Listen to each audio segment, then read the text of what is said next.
Thank y'all for being here, and also want to thank those who are gathered with us today, including Senator Perry and Representative Drew Darby, Mayor Thompson, Chief Nim Kidd, who are at the table with me. I want to thank the leaders behind me who've been working tirelessly over the past 2 or 3 weeks or so to help respond. We got a large number of first responders over here, first responders who have stepped up and literally saved lives of so many people across this entire region. I'm here today to provide an update on the recovery process in Tom Green County. Before I go into that, however, I want to make clear that we're not taking our eye off of what's going on in Kerrville at all. We continue the process of recovering bodies, of removing debris, of rebuilding, and the early process of getting people back into homes or to where they were living. I do need to share with you an updated number, 2 updated numbers. The numbers that I have of those who have lost their lives statewide in this flooding episode in the month of July is now 135. Those who have lost their lives in the Kerrville area because of the floods is now 116. And we will continue the search for everybody in every single region that was affected by these devastating floods. And while Kerrville has drawn a lot of attention, and there's reasons for it, I think it's the largest flood in the history of Texas. And more people lost their lives in Kerrville than those who lost their lives in Hurricane Harvey, just to understand the magnitude of it. But during all of that, we have been focused on what was going on in Tom Green County. And we began working with Tom Green County since at least the day before the storms hit, beginning on July the 3rd. On July the 3rd, the state deployed Texas Task Force 1 boat crews to be here and be available in the event they were needed. And it turned out they were needed. We also deployed other resources and assets to make sure that there would be the ability to respond, including a boat crew that was sent to Brady on July the 3rd, the day before the flooding took place. I issued a state disaster declaration for Tom Green County on July the 4th and requested a federal disaster declaration for Tom Green County on July the 10th. And it was granted the next day. Now, in Tom Green County, we are working with officials and working with the community to go through the many stages of the recovery process. Part of that is helping individuals in the tough challenges they're facing, whether it be mental, emotional, physical, or property or family, whatever the case may be. We have so many agencies at the Disaster Recovery Center right now that are responding to the needs of people in the Tom Green County area. Other needs that are being made at the Disaster Recovery Center are needs concerning individual assistance. That individual assistance is now available because of the major disaster declaration that was granted by the federal government, by President Trump. Also, public assistance is available for Tom Green County to rebuild the roads and other structures that the county and city are responsible for. I mentioned it at the Disaster Recovery Center. We have today, but we'll have for days on end, more than a dozen state agencies available to help address the needs of the people in this community. Another thing that we're doing is gathering information that helped us understand the way the response was undertaken here. And I got to tell you, we've not seen a better response in the state of Texas. And there are articulated reasons for that. One is there was a great deal of collaboration at all levels, from the very first minute all the way until this moment in time. The response by local officials was extraordinary. We actually, in talking to Chief Nim Kidd, we consider the way that Tom Green County, and I say the county, it obviously involves the city, your mayor, every local official at every level. We consider it to be a model for the way that communities need to respond to disasters like this. and we will talk more about that in the upcoming special session.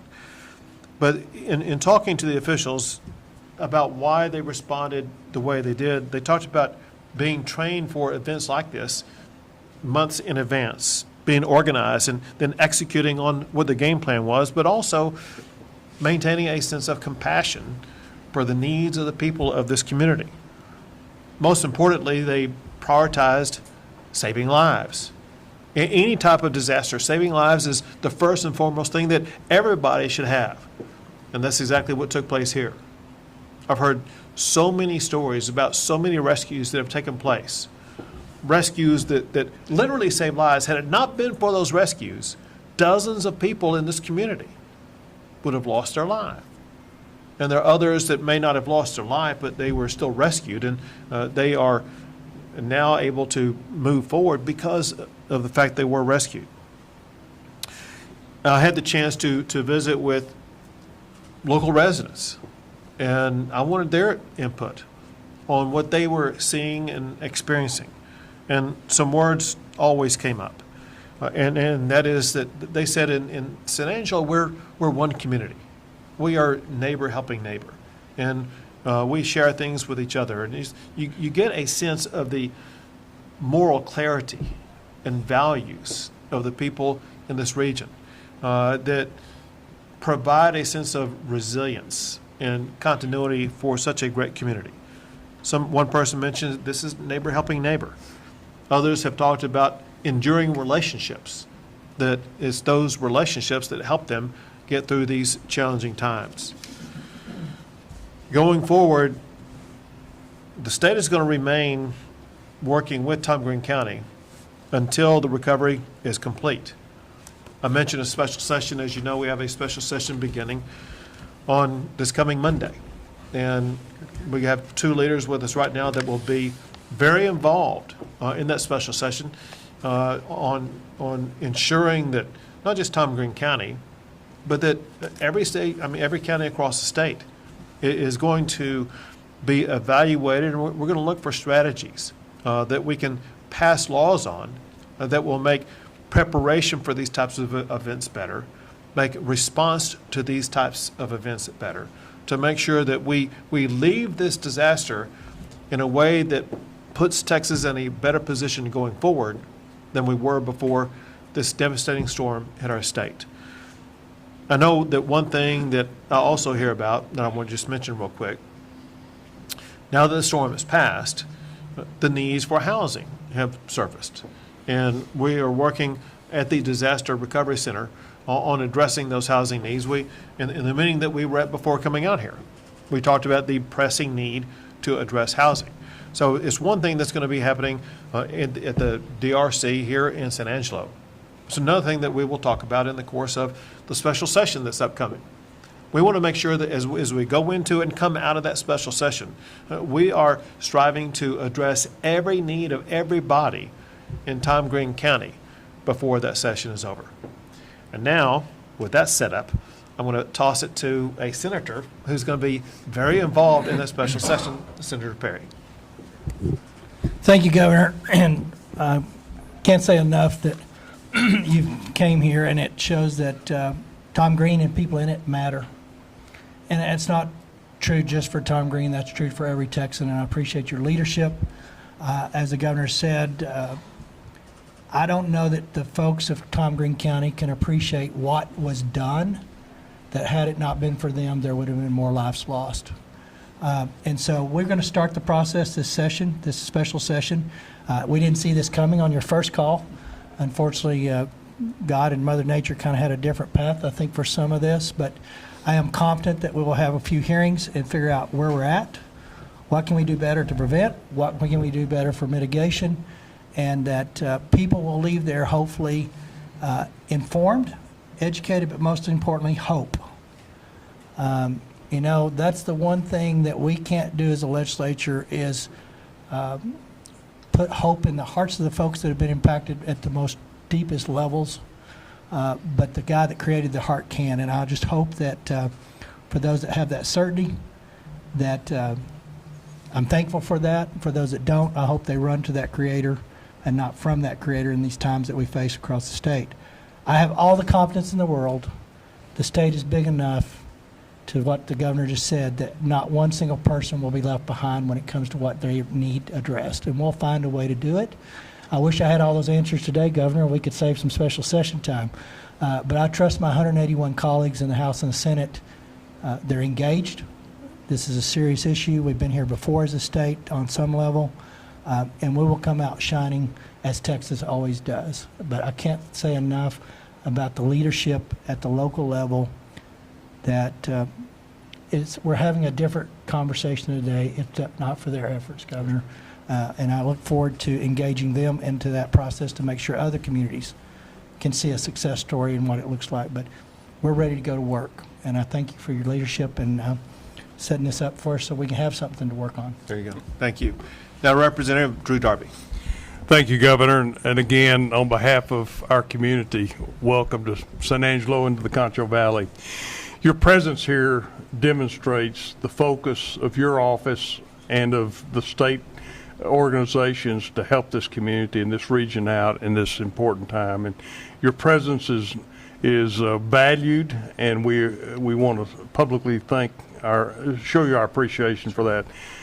NIM Chief Kidd, with Texas Division of Emergency Management, thank you. You have been a presence here often, and that presence is very valued. Sean Baxter, your group that are here with us today are very important. The governor mentioned 12 state agencies. I bet there's a lot more state agencies are involved in the recovery here in this region. I think the governor's proclamation early on has made a difference. I know you have been working with surrounding counties, whether it be Concho County, I think Coke County just recently. Thank you for that. We've got to remember that it's not only San Angelo and Tom Green County, it's the communities and counties around us that are also impacted, and thank you for that. It is difficult when you see the tragedy that occurred in Kerrville area and the loss of life, and there are folks here in this audience that have loved ones that were impacted by that. Our congressman had two daughters that were there at that time, so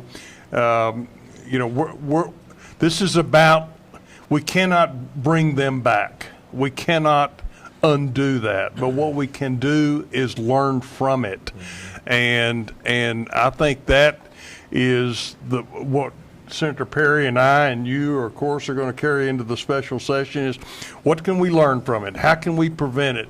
There's going to be natural disasters to occur in the future, but how do we prevent this loss of life?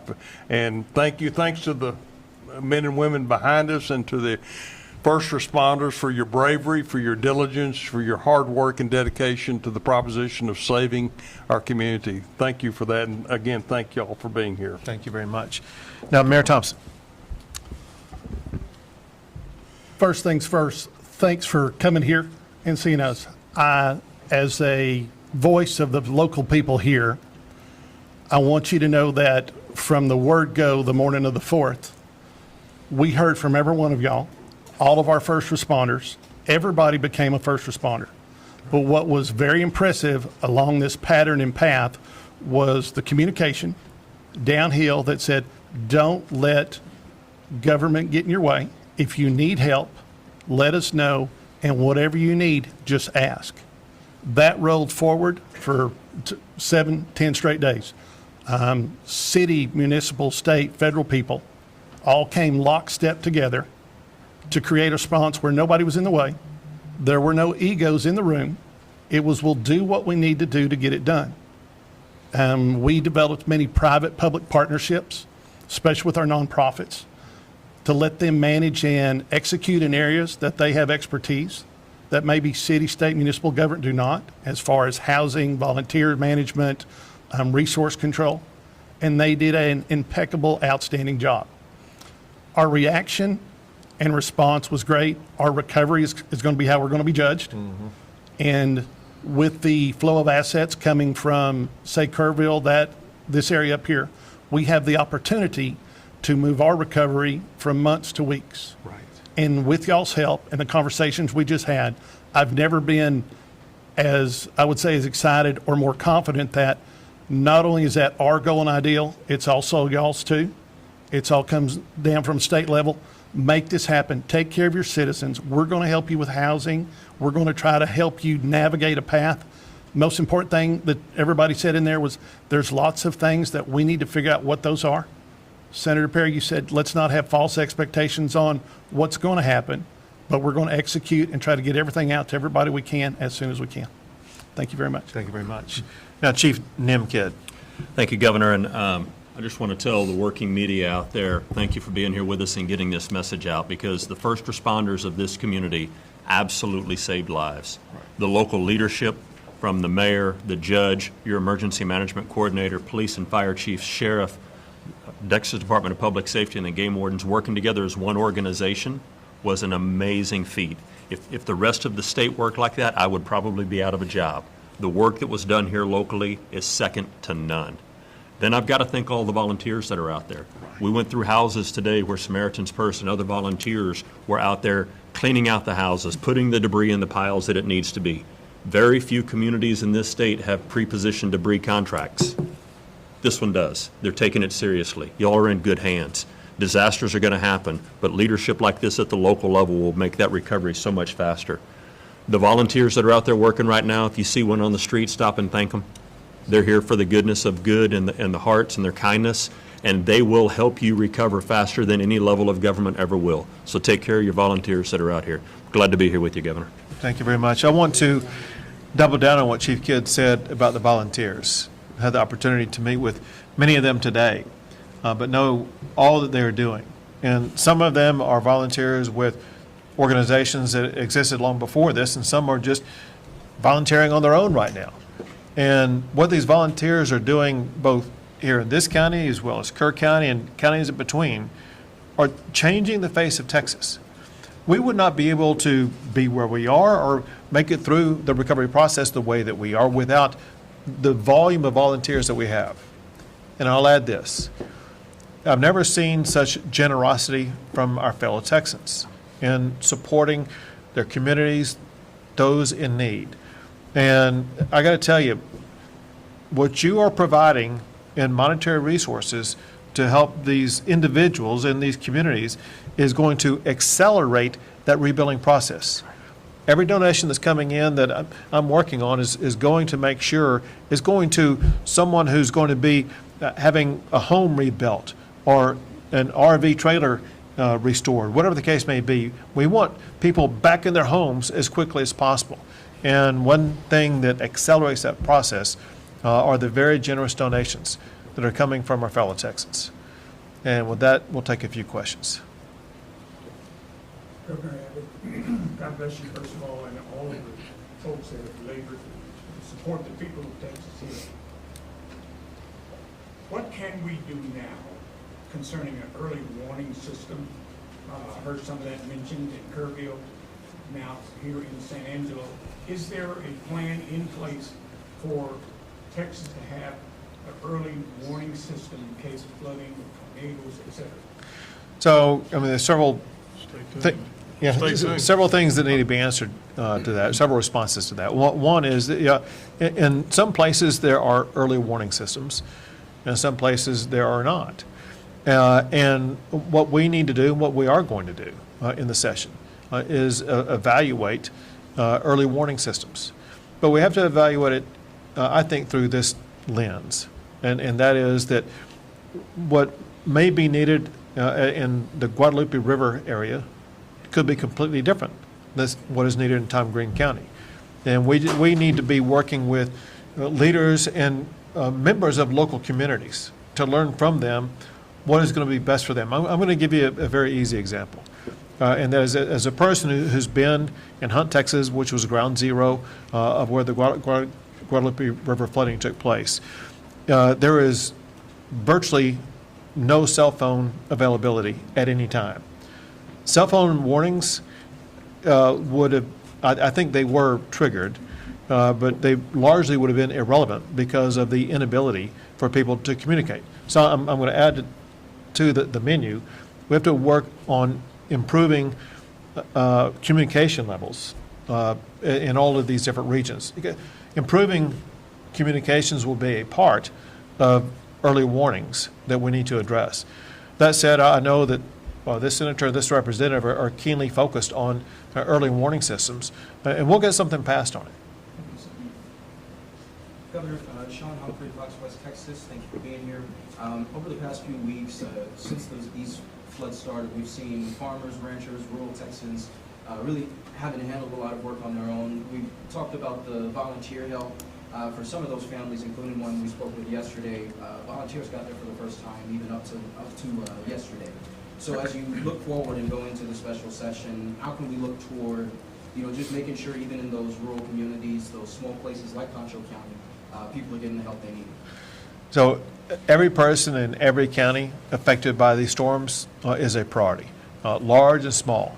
And so we'll be going county to county. I talked about the people who are available right here, right now in this disaster recovery center. Those same agencies are available in every single county that is affected. We will use those agencies and more, working in collaboration both with federal and local agencies to make sure that the needs of every Texan is going to be addressed. You mentioned agriculture, and there are agricultural agencies in Texas as well as the federal government that will work to address the needs of the farmers and ranchers across our state that grow the food and provide the products that feed the nation. Yeah, go ahead. I had put it out on Facebook, and Texas Department of Agriculture, I can't give you that link right off the top of my head, but go there, and there's about 3 or 4 different categories of disaster relief. I'll give you one that was very pertinent and relevant, was fence building. This is a privately funded bucket of money that Texas Department of Agriculture is responsible for delegating or dispersing it. And I think they're very quick about it. But I can tell you, the agriculture community, the sheep, the cattle, these guys in this area, if they've got fences and downs that came through this flood and stuff, but that is a very helpful resource. And people have, I put that out in one day and I already had 2 people tell me they were having fence building within a few days. So just tag that Department of Agriculture's resource. It's privately funded from private donations, and I don't know what's in there, but I do know that Commissioner Miller, as well as his assistant Dan Hunter, are keenly aware of trying to get those monies out. So for the agriculture perspective, that's something that's pretty clearly immediate help for the most part. Good information. Thank you. Go ahead. What would the housing assistance possibly look like, and would it help people get out of these possible floodplains? So the guy who knows most about that is Chief Nim Kidd. I'll have him address it. So thank you. Yeah, easy there, Mayor. So, yeah, we've talked about some of the flooded houses that were here and whether they were or were not in a recognized or identified 100-year floodplain. The things that you're going to see in the rebuilding process is people whose homes that have already been cleaned out, that are clear to re-permit or get back in there. That's going to happen relatively quick. There's also been several volunteers and people across the community that have offered apartment complexes and others to get people out of hotels into something a little more suitable and sustainable until their homes are rebuilt. Now, there are federal programs that do get turned on in some disasters. We have not seen all of those longer-term recovery projects programs turned on yet, but we'll continue to work with the federal government once we see the housing inventory needs to make sure that those needs are addressed as soon as possible. Once the federal declaration was declared, how is the Small Business Administration working with businesses that were affected by the flood? We'll have Nim fully answer that. I'll just tell you that at the DRC in San Angelo, SBA is right there. And there was no one in line. I said, you need a longer line here because people need to start signing up. But go ahead. And a great question. Remember, the Small Business Administration, while it sounds like they're for small businesses, they also do home loans as well. So if you need a loan to get your home rebuilt or repaired, please go check out the assets and resources at the SBA. Listen, thank y'all very much. Thank you for getting the word out. But a big thank you to all these first responders, to these leaders behind me, those getting the real results done. Thank y'all very much. I'm gonna get my guy to get